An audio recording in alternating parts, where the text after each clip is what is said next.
Hey, what's up, fool? It's your boy Chinks Drugs, and this is RapMatic.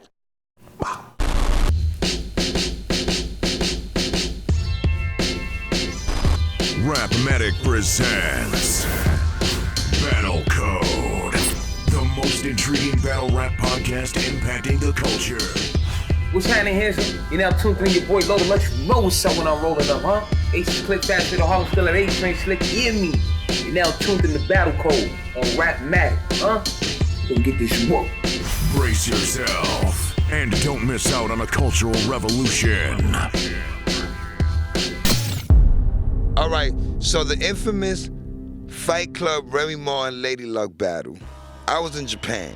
I wasn't even in the United States. My man Big Bro, shout out to the Big Bro, shout out to Big CEO J. He gives me the call, like, yo, my man, because Lady Remy Martin already had battled. At that time, she already had battled and waxed mad females and dudes at that time, right? So she's hanging with our boy Jay Spice. Shout out to Jay Spice, shout out to Uncle Jay Spice. And Big Bro calls me in Japan, like, yo, you come home today. We got Remy. She about to battle Lady Luck. I'm like, yo, who Lady Luck? Like, yo, this girl from Jersey. They used to be down with Redman. Then I did my little research. I was like, oh shit, that's Redman rapper. Like, yo, today when you get home, and it's weird, right? So when you travel from Japan, like I left Japan on a Wednesday, and I got here on a Monday. It's like a time thing when you travel to Japan. Like you might go ahead a day, or you might go backwards a day. So it was mad weird for me. Yeah, I was the Cheeks. That time I was there. I was out there with Cheeks and shit. So we jump on a plane on a Wednesday and get to New York on a Monday. And straight from the airport, I come to the studio, and the studio's packed. They just waiting for me to do this battle or whatever. And you know, we did the joint. They had put up their own little bread that they had. The first one was like a couple stacks or whatever. I ain't gonna give y'all exact numbers or whatever, but it was stacks. It was stacks involved, and it was their own money. We had nothing to do with it. They, wanted to put up the shit or whatever, and that's kind of like what got the Fight Club. It's like a lure of, yo, motherfuckers is up there doing this shit for real, and it was a big thing because it was two females, and at the time what happened was the battle happened, and then maybe like a week or so later, or maybe like during that same time, Remy had that lean back shit. So lean back came right there. So it was a fun time. It was a fun time. And they did it once. Remy beat the shit out of Lady Luck. I ain't gonna front. She beat the shit out of her the first battle. Lady Luck won it again. And they battled again the second time. And the second time, y'all see what it is, man. That one could go either way. Off camera drama was crazy. So yeah, man, it was packed. See, that whole Fat Joe couldn't get upstairs shit, I don't know nothing about that. I don't know nothing about that right there. Shout to Fat Joe and all of them. Fight Club was a place that was really, really packed. There was no VIPs in Fight Club. You know what I'm saying? Like, there's no VIP section. So, motherfuckers, it ain't for everybody to be up there. You know what I'm saying? As far as the off camera, it was real, man, because Lady Luck had blew up one of the lines that Remy, that Lady Luck, that Remy Martin had through at Lady Luck was talking about Spliff Star's girl. And Spliff Star was right next to her at the battle, and his girl was there and all that shit. That shit was like a big ass mess. It was like, Love and Hip Hop before Love and Hip Hop type drama and shit. So it was crazy. It just added to the whole shit.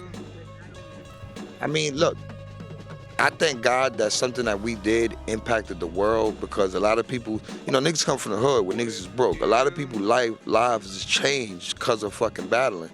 And I'm glad that, we lit the fire to make that happen, man. For real. Like, honestly, to me, that's one of the best things I've ever done in my life, that that me and my team was able to spark that light that just lit up the world with this shit, and there's a bunch of people that came out on the other side good. You know what I'm saying? Like, not even necessarily us, because we went on to do other things. I went on to do the acting thing, which we'll talk about and all that shit. But just the kids that is affected, like take somebody like French Montana. He started at that table. French Montana probably worth like 50 mil now, 60 mil type shit. And everything started at that table. So, yo, we happy as hell that we was able to do that. Well, French from my hood, man, so it was like a special type of relationship. People thought that he would come and, we would like chief for him and all that, because he was from my hood or whatever. So You know, it was dope to see him up there. And French always had that I'm gonna make it attitude, and I'm better than everybody else there attitude. So it worked. It worked for the joint. He had a couple of bars. It wasn't like he was that whack. He had a couple of bars, but you know, it was rough at the Fight Club. I think he's well deserving in everything that he got, man. I think the young man worked really hard. I think he was very innovative. The one thing I say about French, man, he's a professional best friend maker. Like you don't matter what it is, you'll hang with French for a day, you don't gotta know him from nowhere. At the end of the day, he's gonna be your best friend. And a lot of people in the industry, they don't understand that part of it. Like that part of it is everything. Like you gotta be endearing to people for people to wanna work with you. And that's what he did. And French, you know, he got lucky, he caught it early. Like a lot of them down south kids that took over hip hop was his boys. Like remember, he was with them right before everybody blew up. Gucci Man, all of them right before they blew up through his, you know, Cocaine City. And French was a hustler. If he wasn't gonna get it rapping, he had his show.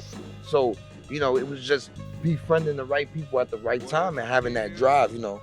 He used his strength and he used his charisma and his know-how of the streets and the game to get where he's at.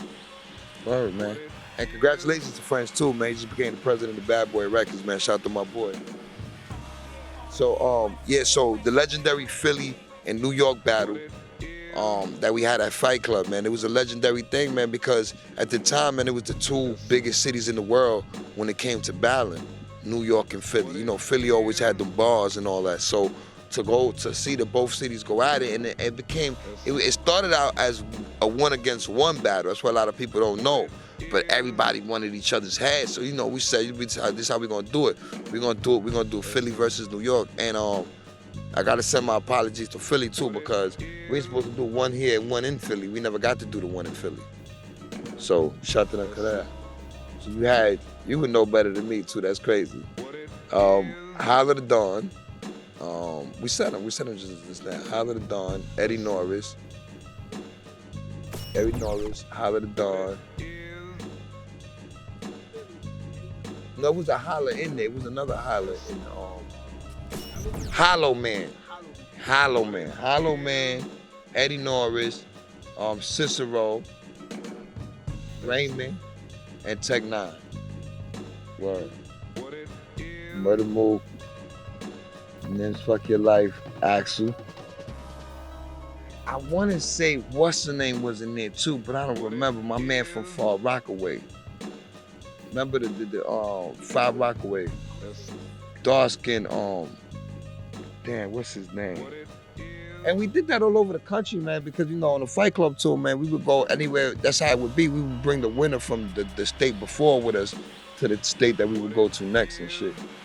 But and it was 10, 20,000 people, but it was all celebrities too, all the biggest DJs. It wasn't, because remember the MixShow Power Summit was a thing that the industry did for the industry. So the MixShow Power Summit, for those who don't know, it would be like they would preview everything that was gonna come out that next year would start at the Power. So you know, Bad Boy had this new artist that they were gonna promote for that year. This is where they would break them at. And it would be all the top DJs from all the states, and it would be like all the top celebrities there pandering to all the top DJs. So yeah, and then all the top brands was there trying to get their mix, because that's how they sell their stuff or whatever. And yeah, man, so it was crazy. It wasn't just like the public, you know. Yeah, man. So I remember at the time, the first MixShow Power Summit, Shells was heavy in the street, and so was J Mills. They was like the next like big dudes, and they went to that battle and lost. And at that time, you know, whatever them DJs said, imagine them DJs was like the internet back then. So imagine the whole internet just giving you a thumbs down. So, man, a lot of them guys, man, when they came back to New York, man, the week after the battle at the Power Summit, they lost them deals. I remember Game pulled out some type of money. I don't want to put an amount, but I remember Jim being so crazy with it that you know, Game just went in his pocket and hit son for some bread. And this is like, you know, when Game is on top of the world. This is like, you know, G-Unit crazy. This is the Game, like, you know. So that was a dope moment. I think he flipped the table too, from the judges and shit. Well, Game ain't giving nobody no 100 racks in the car. Yeah, he was one of the judges. The sponsors put up the 100 grand in the car, which was Napster, Fight Club, Chevy, Big dog shit. Yeah, that was the first MixShow Power Summit. Yeah, he won the second one too. He won the first one and the second one. Jay Mills and Shells was part of the first one. The second one, it was Jen. It was a kid from the West Coast, I think Disaster. That was the first time we saw Disaster. That year, a lot of the kids with names, because of what happened the last year, a lot of the people lost their deals. So a lot of people with names were staying away from the shit the second year, because niggas didn't want to lose they fucking, like deals that they had and shit. But yeah, man, it was legendary shit.